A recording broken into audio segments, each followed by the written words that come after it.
The devastating earthquake of Bam, Iran happened in December of 2003. It had a huge impact on the surrounding area and left many without the proper necessities for life. The reason for the earthquake's occurrence is that the Arabian plate drifted northward and grinded against the non-moving Eurasian plate. This is known as a transform plate boundary.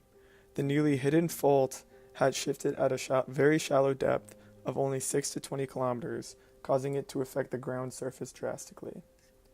The day before the quake occurred, there were a few smaller quakes that had hit the area, but the people of Bam did not expect what was to come early the next morning. On December 26, 2003, the earthquake, which registered as a 6.6 on the Richter scale, hit the city of Bam at 5:26 a.m. The quake caused many problems and uprooted many people's lives.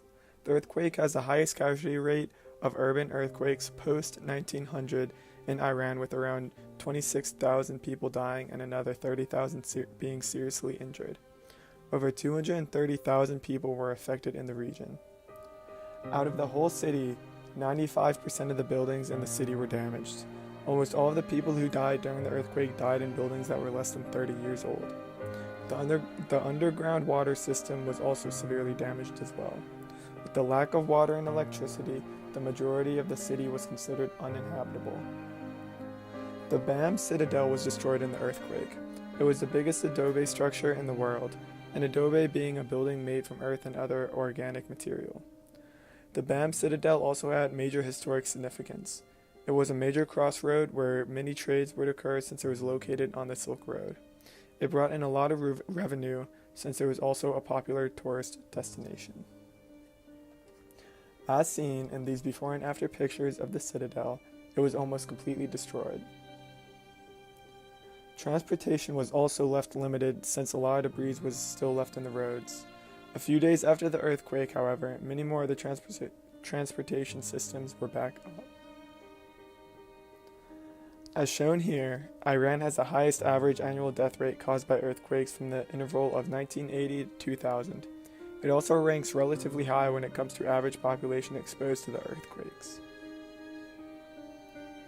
Since no disaster plan was in place, there was no search and rescue for the first 24 hours after the earthquake had occurred.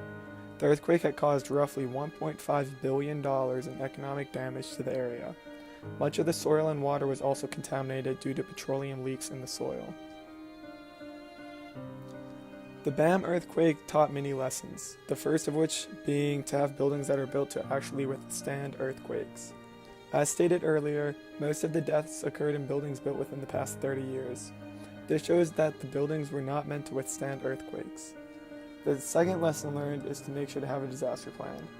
Since there was poor planning before the earthquake, city officials did not know how to go about relieving the city post-earthquake. Bam has had a comeback within the past 15 years. 99% of the reconstruction has been finished, and in 2016 they finished reconstructing the Bam Citadel. Bam, Iran is now considered the most quake-proof city in all of Iran.